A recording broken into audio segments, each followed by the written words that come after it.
9-2. Because of the fabulous finish he had on day one, he's still in a great position. The winner of this match has the inside track, I would say, to the top 8 of this tournament. Yeah, you know, because you do start 8-0 on day one, you can afford a loss or two. Obviously, you don't want a loss. We're not saying that, but you can afford to maybe stumble, maybe get a mana screw loss or mana flood loss, something like that in your tournament. It's still going to be intact. So that's certainly a nice thing for Prosak. We'll see if VanMeter can keep his momentum going, though. He ended day one really well, defeating Owen Turtenwald. He does have 1 loss today and 2 wins, so he's having a beautiful tournament. He just needs to keep it going, but he's got quite the opponent in front of him.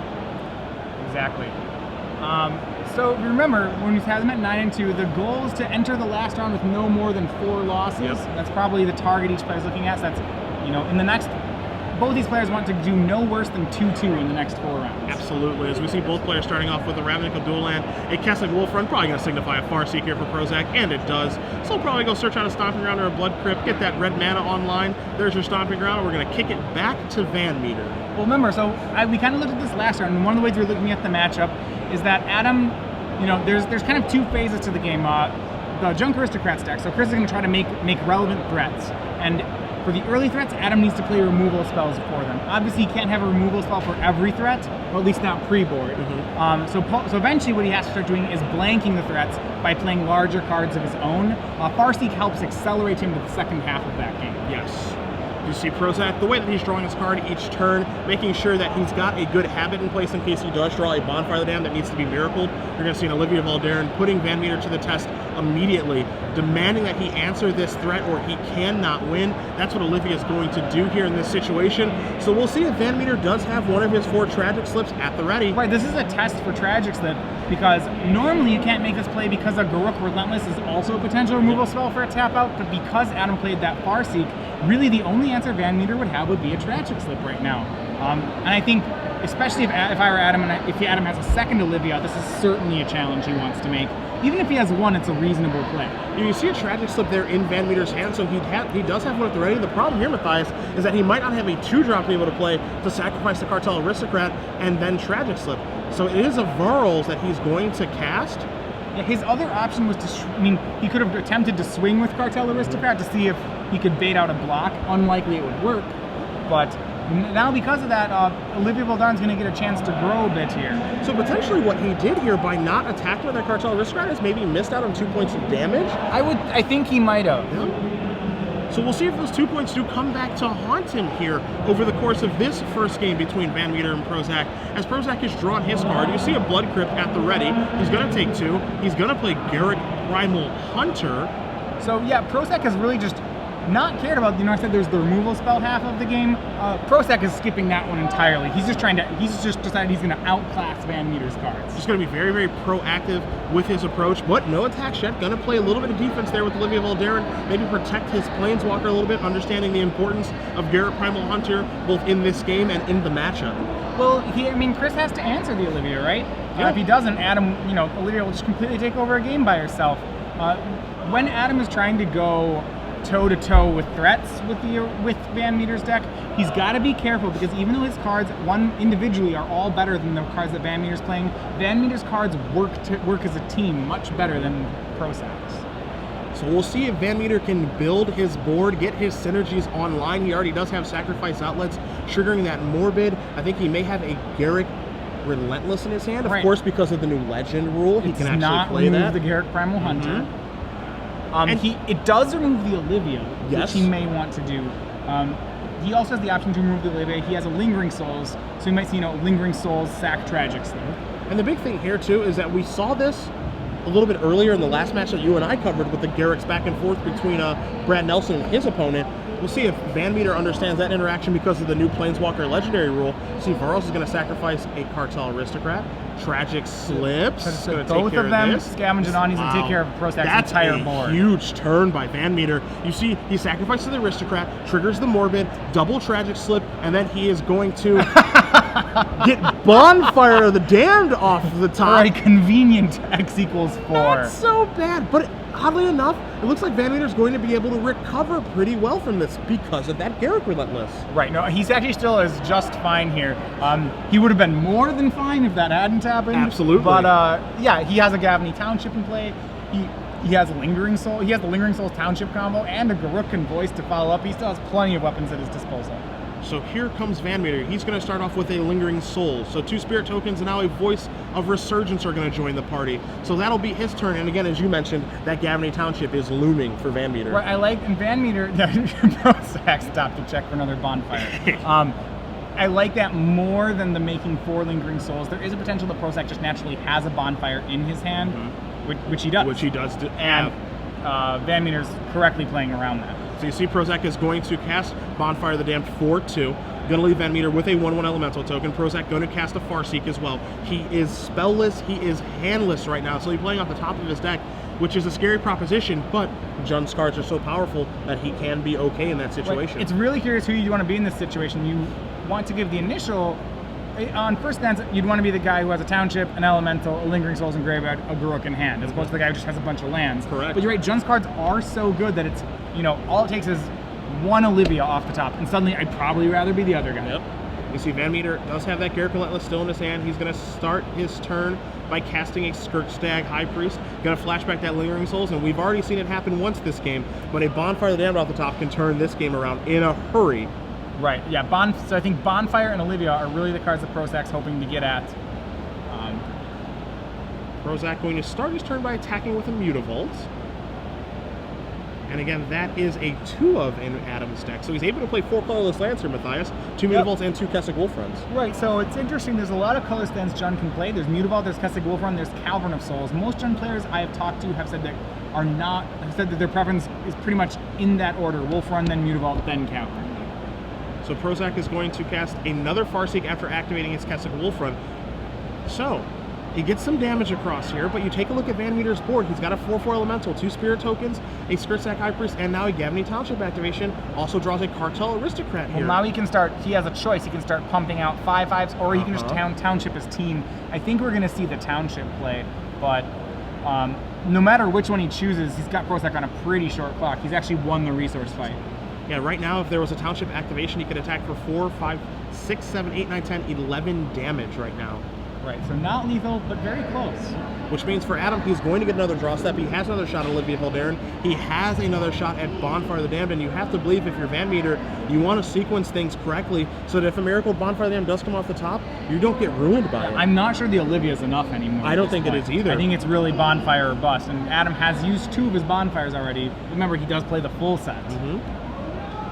Maybe Thragtusk kind of changes some things as well. +5 life, plus that big body. Maybe can make things a little bit difficult. Close. Yeah. Because VanMeter has he has a large elemental, because he has the ability to make 5/5 flyers. Thragtusk buys at most 1 turn here.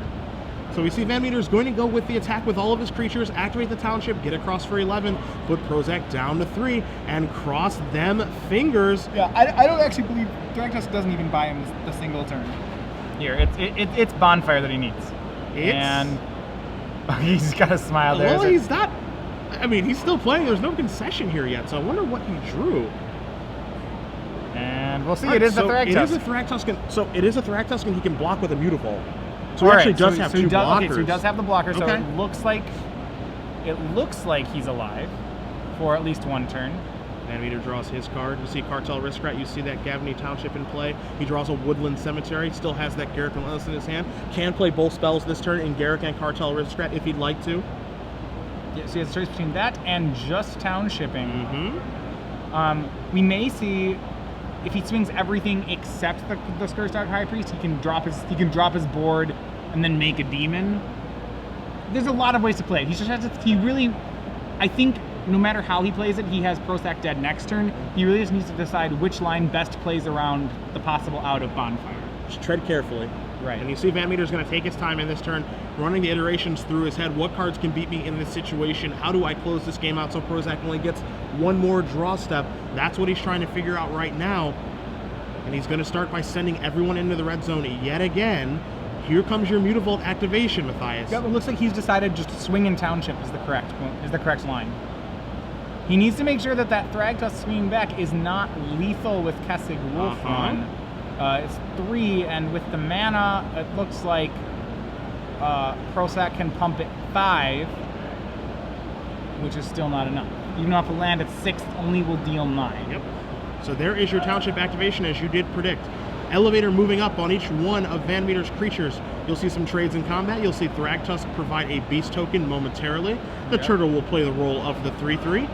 And when it's all said and done, Prosak ends at 2. Down to 2. Let's see if it's here. Well, I think a Thragtusk is yet again, a good draw for him if he hits one. Okay, no, it's not a Thragtusk or a Bonfire. It is a tragic slip, and Adam Prosak will concede the game. So Chris VanMeter with Junk Aristocrats is going to win game number 1 over Adam Prosak playing Jund. As we're going to move along to our sideboards here, we'll take a look at Prosak's first, see what he can do to better this matchup, as he does have an additional Garrett Primal Hunter, a Rakdos Return, Olivia Voldarin, a Deadbridge Champ, Barter in Blood, Golgari Charm, Dreadbore, and a Curse of Death's Hold. Those are all singletons to go along with 2 Duress, 2 Liliana of the Veil, and 3 copies of Pillar of Flame.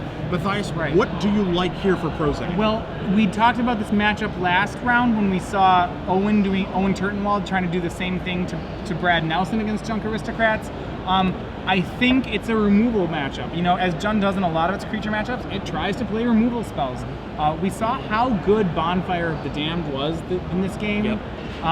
So I think it's a no-brainer that he plays that Curse of Death's Hold. Yep. Outside of that, he just wants to make sure that he can continue to 1-for-1. Things like Pillar of Flame, so that he can take care of Voice of Resurgence, seems great. Yep. The extra Olivia Voldarin is obviously really good. I like the Golgari Charm. I may even run the Dreadbore. Okay. The Dreadbore is a little closer because it doesn't actually kill all the things in VanMeter's deck. When you think about how it works with Rolls, Cartel Aristocrat, Voice of Resurgence, it's not actually a kill spell, so that one I'm a little more hesitant on. But anything else that I think kills a creature will come in. You know, one of the cards I really like that Prosak does have in his sideboard very briefly is that 4th Olivia Voldarin. With how great that card is across the board and how it puts opponents to the test right away, and it changed the way that VanMeter had to play that game, kind of makes sense to want to board that 4th one in so that you can up the opportunity to draw that card. Yeah, when it's good, it's really good.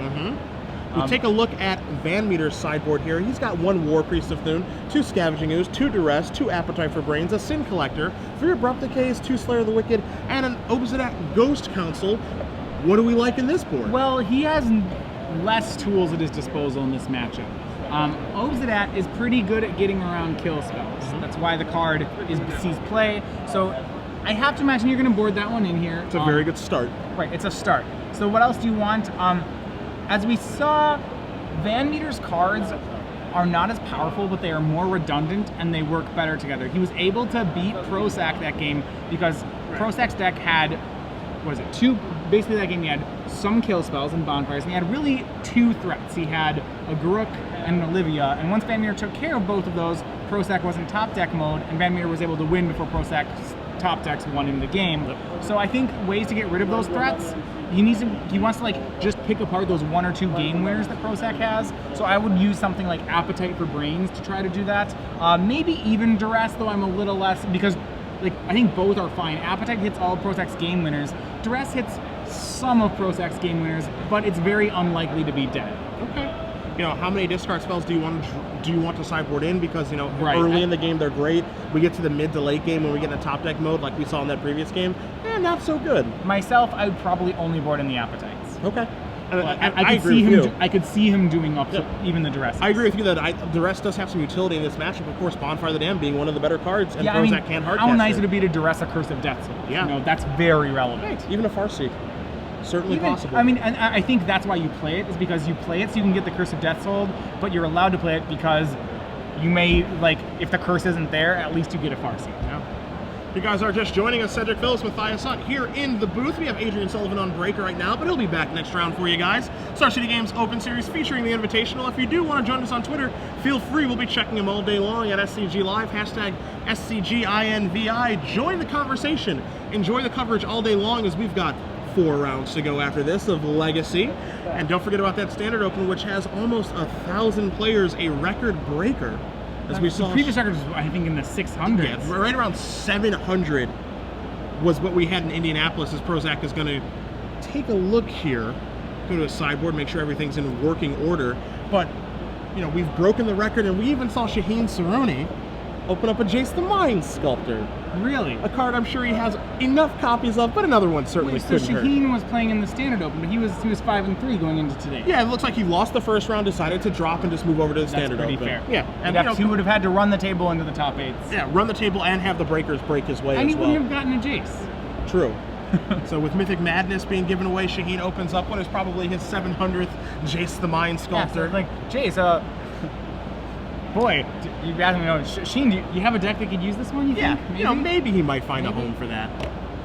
So you see, it looks like Prosak is going to take at least one mulligan here, as VanMeter is happy with his 7. Fortunately for him, the Jund deck does mulligan pretty well. Yeah, I mean, the reason the Jund deck mulligans really well is because the cards it wins with, so it's actual proactive cards, are really good at getting, they continue to get value until they're answered. So, you know, Huntmaster just keeps flipping until you kill it. Olivia keeps killing things until you kill it. Garruk keeps activating. So when he's down a card, he can gain virtual cards back through those extra activations. Prosak starts off this game with a Blood Crypt, VanMeter with a Temple Guard, and we are underway in game number 2 as Prosak is going to play a Dragon Skull Summon and pass the turn back, so no green mana just yet for the Jund player, as VanMeter is going to play an Isolated Chapel and start off with Voice of Resurgence. Well, this is a pretty good opportunity for VanMeter. It's not too bad for Prosak here. Remember, his original game plan is really just to trade removal spells in the early game. Yep. So I don't think there's too much of a sense of tempo for Prosak. You know, he could miss a land drop here and be more or less okay with it. So here's a Lingering Souls for VanMeter, so he gets a board presence back.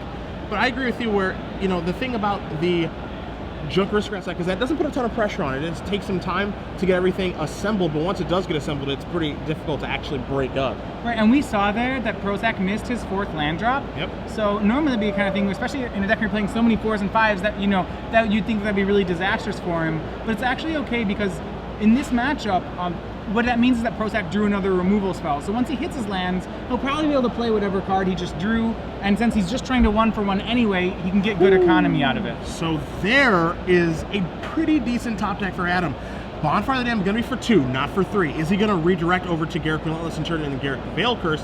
That's the question. The answer is yes, and he's going to sweep VanMeter's entire board presence. I believe one of the remaining cards in Prosak, you might think why he would flip it, because a lot of times Garruk the Veil Curse is better than Garruk Relentless, is that I believe one of Prosak's remaining cards is a Pillar of Flame. So even Chris VanMeter's only option here is to make a Death Touch Wolf. Prosak will be able to continue his strategy of 1-for-1ing next turn when he Pillar of Flames the Garruk.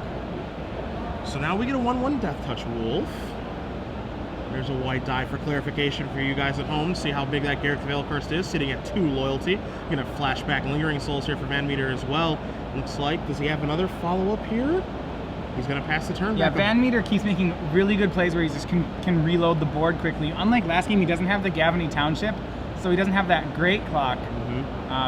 Apparently it wasn't a pillar, it was just another bonfire, which Adam did, but that's not even that great of a play. It didn't really get a full card. It got a Garruk, you think about it, it got 3 creatures, but it's only half a Lingering Souls and the Garruk activation. He's not actually removing cards. He's not 1-for-1ing. So here's the Appetite for Brains that you mentioned during sideboard. Well, is he going to bring that in? Well, he's got 5 targets. And they're all really good targets. So it's a double Olivia, double Thragtusk, Hunt Master of the Fells. So in this situation, not hitting that 4th land is really hurting Adam Prosak. Oh yeah, and if he draws it next turn, he's able to turn this game around quite a bit. And one thing to look at here, Matthias, look at Prosak's life total, 18. Yeah, I mean, this board actually probably favors Prosak. He has a lot of lands in his deck, and it's going to be, once land 4 hits, not even thinking about land 5, it's going to be very hard for VanMeter to keep pace with these cards. I think what we'll see him take is the Hunt Master, even though Olivia's really good against him, because it'll be hard for Adam to use Olivia's abilities. Because he needs to spend his mana every turn doing, you know, casting more things. Like every time he activates Olivia, he's not playing a card. And VanMeter's making exactly that play. When you take a look at VanMeter's hand right now, as those Bonfire of the Damned have exhausted his resources, he's going to make a wolf with that Garruk the Veil Curse. His hand right now, Matthias, is a land, a War Priest of Thune that I'm sure he would have much rather saved for that Curse of Death Soul that he believes Adam has, and a Tragic Slip. And that just shows how much these players have practiced this matchup, that he has the War Priest of Thune against a deck with no enchantments in the main deck. He boarded one in. You see VanMeter draws a Sunpetal Grove. Prosak misses his 4th land yet again, thinking to himself, if I can just draw running lands here, I can win this game. We'll see if VanMeter is going to sacrifice anything to maybe go get Nobes at that. If he's just going to make another wolf, he is going to sacrifice. Yeah, he needs to take this opportunity to put pressure on while he still can. He knows how bad things are going to be as soon as Prosak hits that 4th land. And exactly said, it's Obsidian Ghost Council. So he's going to find his one Obsidian that he did sideboard in. You felt he would, as did I, and there it is. So now he's going to put a clock on Adam, and he's going to force Adam's hand right now. You better find that 4th land and that 5th land, or this one is going to be over. And this Garruk, this play he just made, is why he only has 1 Obsidian in his 75, and it's in the board, is because when you have 3 Garruk Relentlesses, it's like you're playing a lot more Obsidians. You see VanMeter hoping to dodge the bullet. There's a Scavenging Ooze. Prosak not going to have a green mana activate. That can buy him a little bit of time. That can fall underneath the bus that is Obsidian Ghost Council, get a chump block in, and buy him some more time to try to get to that 4th and 5th land. Yeah, I mean, it buys him some time. It can probably buy him 5 life by chump blocking. But the problem is that he's just getting too far behind right now. He really wanted to hit that land earlier, but he just wasn't able to.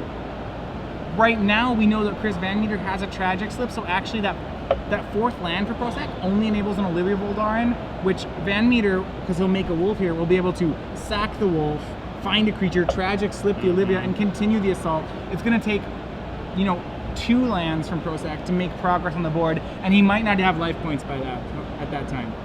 So you see the draw for VanMeter this turn is actually a pretty important one. I believe he drew Veryl's the Scar Strike. That's going to make things even more difficult for Prosak now, and he might be too far behind. The water may be coming up too much here as a wolf token is going to be put into play for VanMeter. You see him reaching for mana. There is your Veryl's, the Scar Striped. Prosak, it surprised me that he didn't chump block the Obsidian. That's some resignation, I would think. He's kind of resigned to the fact that, he can't win at this point. And he shakes the hand to basically say the same thing. So, Chris VanMeter is going to move on to 10-2, defeats Adam Prosak, who was leading the pace coming into today. Junk Aristocrats does defeat Jun.